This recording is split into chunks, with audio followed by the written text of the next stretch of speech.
So for this agent, we are pretty much done actually.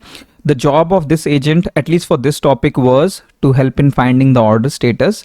So all of that which was needed is done. We have an action here. We have an action which can get an order number and can return a status. And then here we have defined that to get the order status, it needs to execute this action, which is basically this flow that we have created. Passing the order number, it will get back the order status. Actually, this line is a bit more redundant, but this is again to make sure that your agent is invoking this action. I mean, this makes sense when you have multiple actions where you can say that for this you invoke this action. But since this topic only have one action, so this is the action that it will invoke. I know there are a lot of things that we did, so I'll do a quick revisit once we complete this part. There are a few more things to be done before we can test it. And to test it, you see the preview mode is here. This is very similar to what we saw in the legacy Agentforce builder, but it is an upgraded version of it. And this we will see that once we preview it. Now, before we preview it, if you remember, this agent is actually running in this user's context. And we discussed that this Einstein user should have access to the data, to the Apex classes and anything that your agent requires. In this case, this agent is actually invoking this flow, right? So flow access as such, we don't have to give. Flow access users already have. The only thing is if we go to this flow, it is actually reading this object, right? So it needs a read access to the software order. It is reading this field order number. So it needs a read access to that. And it's also reading this status field. So it needs access to this. So that's the thing that is left right now. What we have to do is for this user, let's find this user. So system has created this user and this is the username of that. So let me do this. Select ID from user where username is this. To this user, we have to make sure that this user have access to the permissions. And before doing that, I mean, I know that this is needed. And before doing that, I'll show you why this is needed, why it needs the permission. If you go to this flow, we don't know whether this flow is working fine or not. So let's just debug it. And I'm going to debug it with the order number as 100. And let's just run it. Let's see what happens. So we see that it found the order with the order number 100 and the status is open. Does that mean that this flow is working fine? No, because as we had discussed, when this flow will be executed from this Agentforce agent, it will run in this user's context. So if I have to test this flow, I should test it with this user. Right now, this user does not have access to these objects. So what will happen is, let's see that if I go back and do the debug, okay, this option will be disabled in your org. And to enable it, what you can do is just go to process. I actually want to run this flow as some other user. So for that, go to the process automation setting.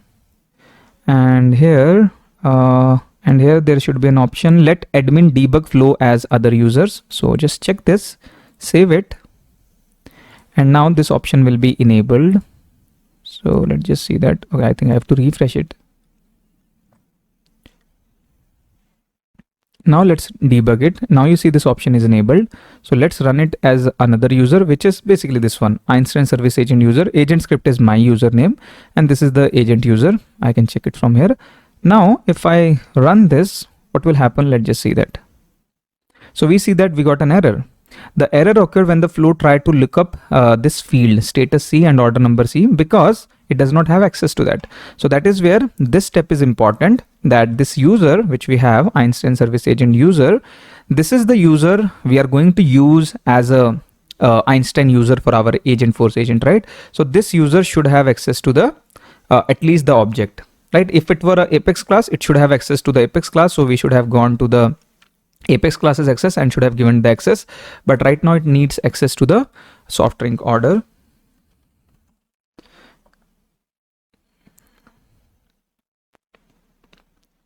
So let's give it minimal access. It needs a read access to this. It is looking for the order number field. It needs read access to that. It is looking into the status field. So it needs read access to that. And I think that should be fine. Let's just save it here. And let's just debug it again with the same user.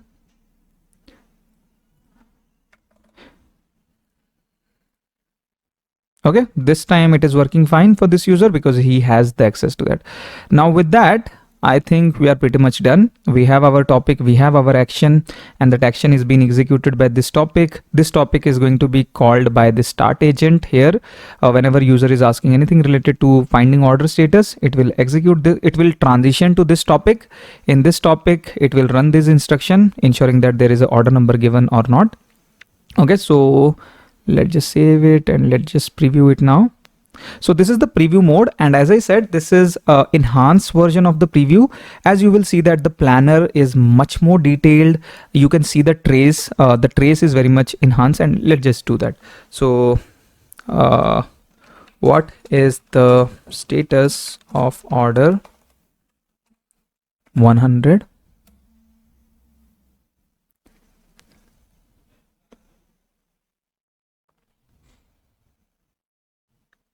The status of order 100 is open. Would you like more detail about this? Help with another. So you see that this is where you see that what your planner did. It got an input, then it went to the topic selector. From there, it transitioned to the order management topic. In the order management topic, it did the reasoning. Again, this is not detailed, but you can click on that and you can see the entire trace, what happened here. So this was the output that came. The input was what is the status of order 100, and this is where it started doing all of this, and that is what you are seeing in the high level at this top, order management. Then it executed this action called order status action. And okay, why did it run this again? Okay, so there is a problem. As I said, there could be some problem. It should have only executed this action once.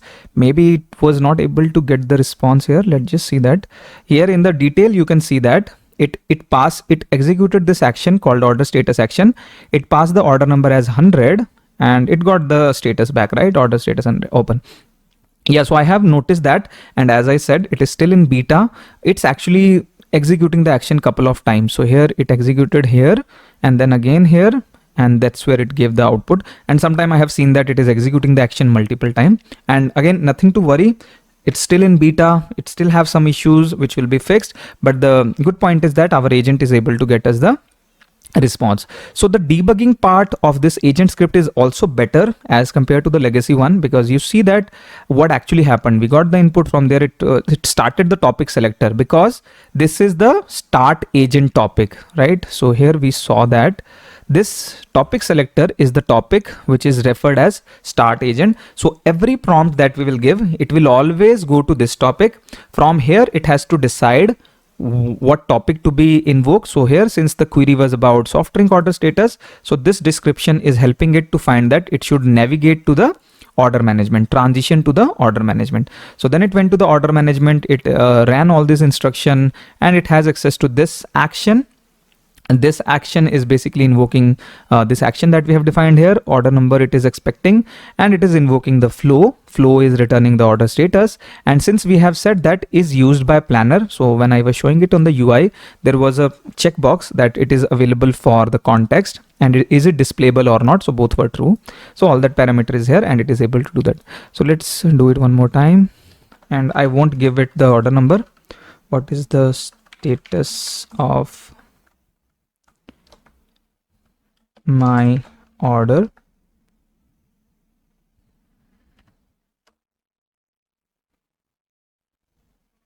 Okay, now you see that input came, topic selector. This is again the default topic that it will always execute.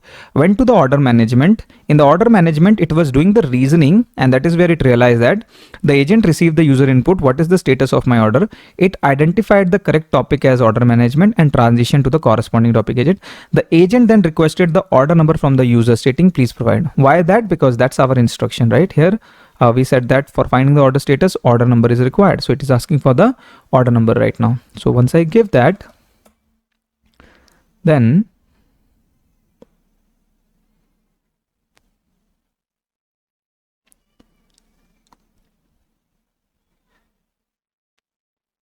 okay, the your order with order number 100 is currently open. So again, okay, now we see that we have some problem here. This time the input was 100 here. What happened is, with this input, it went to the topic selector topic, the default topic. From there, it went to the correct order management. In the order management, it did the reasoning and it found out that, okay, the order number is given. So it executed the action. The action, it passed order number as 100 and it got the order status as open. So it should have actually stopped here. But then what happened is it went back to the reasoning again, ran the action again, reasoning action. Okay, so this is problem. And yeah, I have seen this, and it's actually very annoying when you will see that when we are invoking action that creates record, we will see that it is creating multiple records because of this.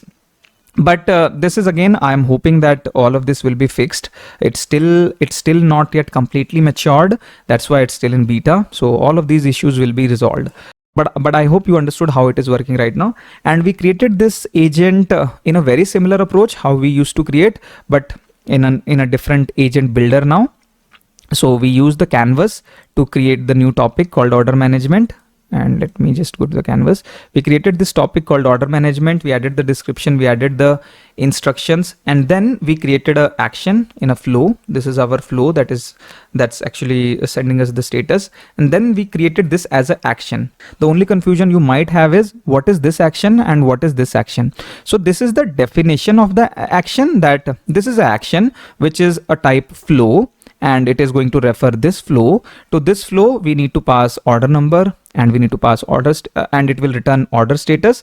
So this is the action. This is the definition of the action. And now if I have to give access to this action, then that I have to specify in the topic. Again, if you want to correlate it with our previous legacy Agentforce agent, then you remember we used to add these actions, but these actions are actually created from here, right?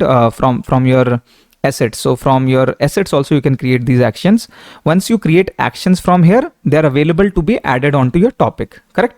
And that's how we used to add it. So creating the action from here, like this is actually what we did here. When we created this action, then we were doing this part, which is like creating the definition of the action, that this action is of type flow, of type prompt template, of type apex, whatever it is, what type of input it is, what is the description of all of that. That's the definition of the action. And then I want this action to be available for my topic. Then we need to do that in the actions available for this topic.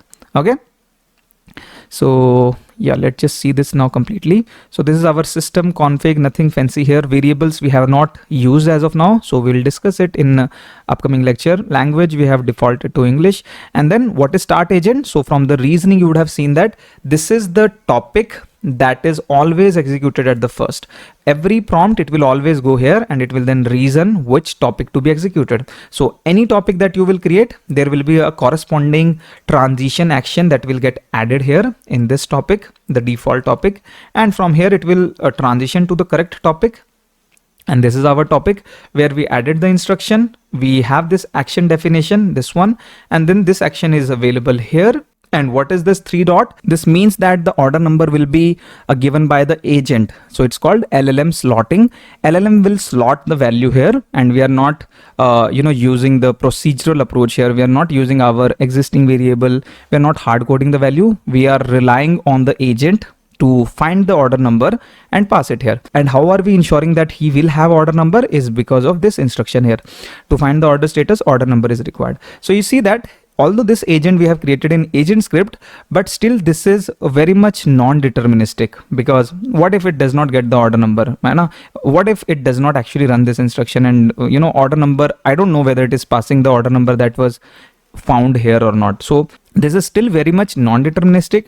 It is totally up to the LLM which is running in the behind the scene. How does it interpret it, and how does it interpret here, and is it passing the correct order number or not? So let's actually improve this agent, basically this topic, to make it little bit deterministic. So what we can do is, if you see that we have the versioning, so this version we are actually satisfied, maybe it is actually working, so I can commit this version, and let's just commit it.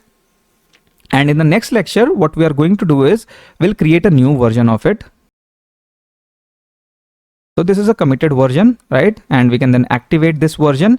And then again, as we have already seen, we can use this agent as a omni-channel flows and all that, how to deploy it into your community site and all of that we can do later. But right now this agent is available. Now if I have to make some changes, then what I'll do is I'll create a new draft version of it. So now I have a draft version. So I have a stable version which is committed, and I have a draft version. So let's modify this version in the next lecture to see that how can we make it deterministic, how can we use variables, how can we use filters, and ensure that the order number is always captured and stored in a variable, and then it is passed to the action.